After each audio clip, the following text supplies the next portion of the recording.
Assalamualaikum warahmatullahi wabarakatuh. Selamat siang. Baiklah, kembali lagi bersama saya Andre Murajisu dari kelas 11 Elektronika Industri 1. Saya berasal dari Sekolah Menengah Kejuruan 1 Batam. Pada siang hari ini saya ingin membuat sebuah tugas robotik, tugas video tentang kontrol menggunakan limit switch. Baiklah, langsung saja kita buat rangkaiannya. Namun sebelum itu, akan lebih baik jika kita mengetahui dulu dasar dari limit switch ini. Sebenarnya apa sih limit switch itu? Nah, limit switch merupakan sebuah saklar yang menggunakan tuas untuk menggantikan posisi tombol. Nah, prinsip kerja dari limit switch ini sama seperti tombol pada umumnya. Jadi, jika tuasnya ini ditekan, maka limit ini akan menghubungkan sehingga arus bisa lewat. Namun jika tuas ini berhenti ditekan, maka otomatis limit switch ini akan terputus dan arus tidak bisa lewat. Nah, kira-kira seperti inilah cara kerja dari limit switch-nya. Jadi jika ada benda yang menyentuh dan menekan daripada limit switch tersebut, maka arus bisa lewat.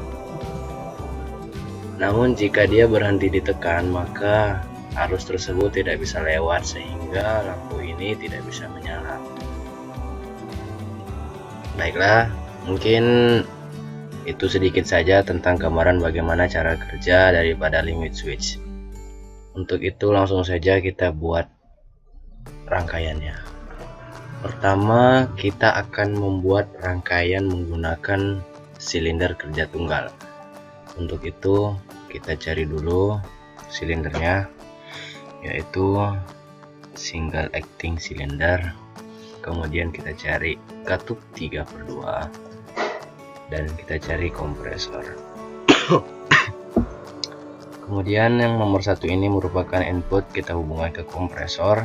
Nomor 2 output, kita hubungkan ke ini, ke lubang daripada single acting. Dan 3 merupakan pembuangan, kita hubungkan ke terminator.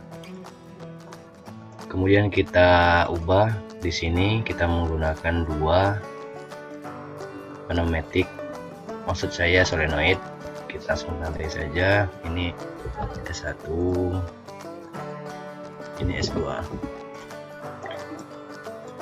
Kemudian kita buat rangkaian listriknya. Seperti biasa kita menggunakan 24 VDC dan 0 volt. Kemudian kita menggunakan tombol atau saklar. Kemudian kita menggunakan kontak NO dan solenoid. Kemudian kita menggunakan lagi kontak NO dan solenoid. Nah, setelah sudah semua ini kita kumpulkan, kita hubungkan wiringnya. Nah, setelah sudah siap wiringnya, kita beri label pada bagian sini. Yang pertama kita beri dulu label di sini.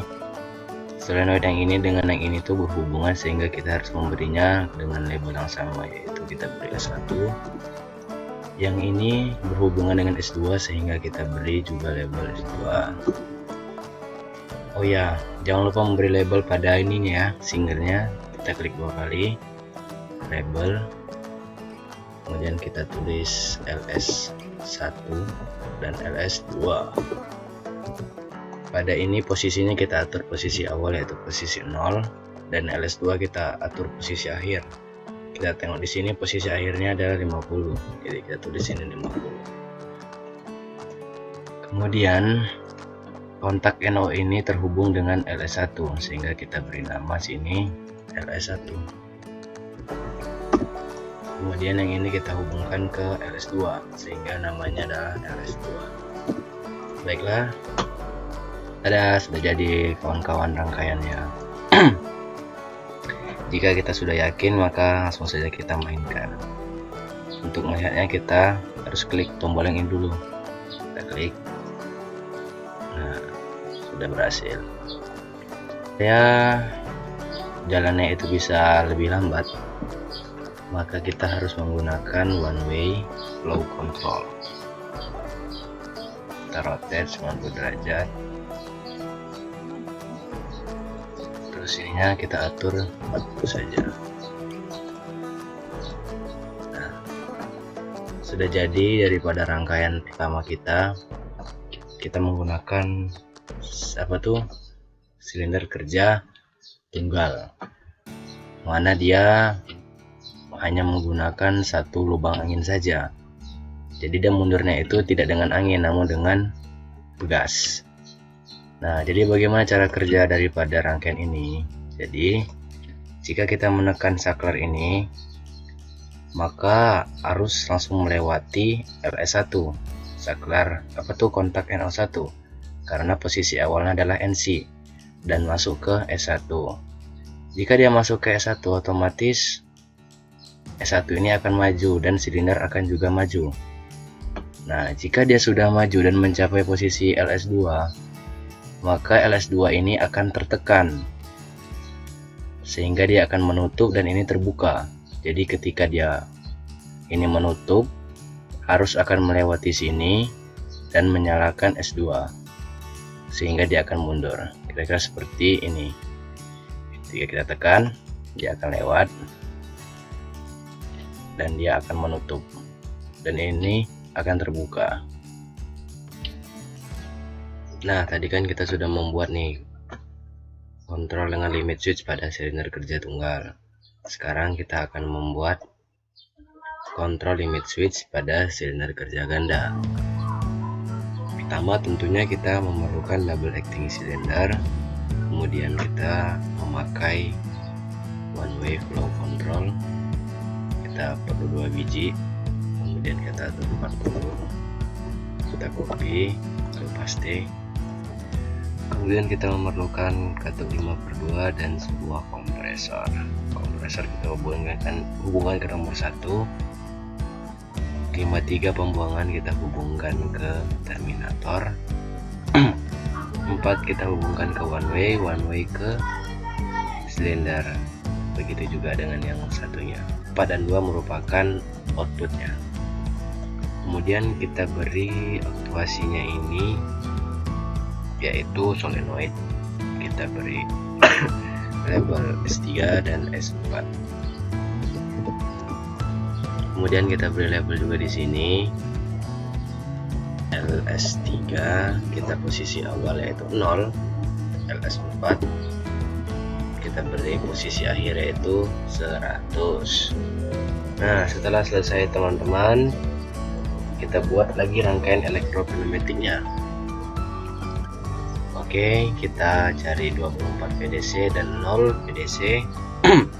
Kemudian kita cari saklar dan kita cari kontak NO 1, 2,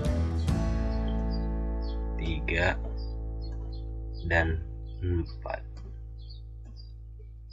Setelah itu kita cari relay 2 buah saja. Kemudian kita cari 2 juga solenoid. 2 solenoid sudah cukup.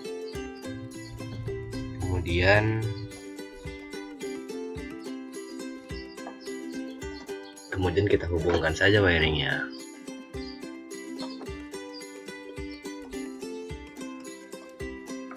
Nah, setelah selesai kita beri wiring, selanjutnya yang tidak kalah penting yaitu kita beri label pada komponen ini. Pertama, relay kita beli label R1, relay 1 ini kita beli label R2. Kontak NO dengan relay ini terhubung ya, jadi kita beri label yang sama dan berbeda. Jadi R1 dan nasabahnya kita beri label R2.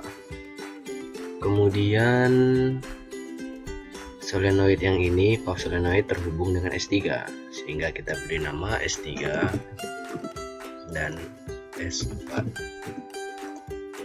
Lalu setelah itu kita beri kontak ini limit switch, kita ubah ini sebagai limit switch karena ini terhubung dengan LS4, jadi kita beri nama dia yang sama juga, LS4, dan yang ini LS3. Nah, so jadi teman-teman, rangkaian kita pada silinder kerja ganda ini. Oke, langsung saja kita simulasikan. Kita tekan tombolnya. Oke, dia maju dengan perlahan dan mundur juga dengan perlahan. Maju lagi dan mundur lagi. Nah, bagaimana sih cara kerjanya? Jadi cara kerjanya itu sama seperti yang ini, yang pertama tadi. Jika kita menekan tombol, otomatis relay ini akan menyala kan? Jika relay ini nyala, otomatis kontak ini juga akan menyala. Setelah dia menyala, arus akan melewati R1 dan akan melewati RS3 karena dia posisinya NC nih, udah ditekan sama silinder.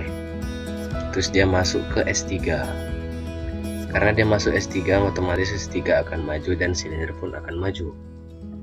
Jika dia maju, otomatis dalam posisi maksimalnya dia akan mengenai LS4 sehingga akan menekannya, dan ini akan menutup, arus bisa lewat dan masuk ke R2. Jika R2 nya ini menyala, maka ini akan menutup dan menyalakan S4. S4 pun akan membuat silinder ini menjadi mundur dan mengenai LS3 lagi, dan begitu seterusnya.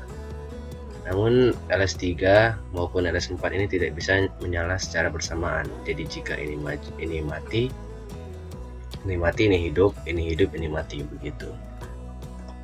Coba ya kita tekan ya. Jadi kita tekan ini, maka R1 tadi melewati LS3 dan menyalakan S3. Ketika sudah di posisi maksimalnya, dia akan menyalakan LS4 ini dan menyalakan R2 dan melewati S4 dan membuatnya menjadi mundur. Jadi kesimpulan yang bisa kita ambil, yang bertindak sebagai limit switch ini yaitu LS1, 2, 3, dan 4 ini, yang mana cara kerjanya ini dia akan beroperasi jika tuasnya ini ditekan. Jadi misalkan pada limit switch NO, dia akan terhubung ketika tuasnya ini ditekan dan akan memutus ketika tuasnya ini tidak ditekan gitu. Baiklah, mungkin sekian saja video tentang kontrol dengan limit switch ini. Maafkan bila ada kekurangan dan kesalahan, dan semoga video ini dapat bermanfaat bagi teman-teman sekalian. Saya akhiri dengan wassalamualaikum warahmatullahi wabarakatuh. Selamat sore.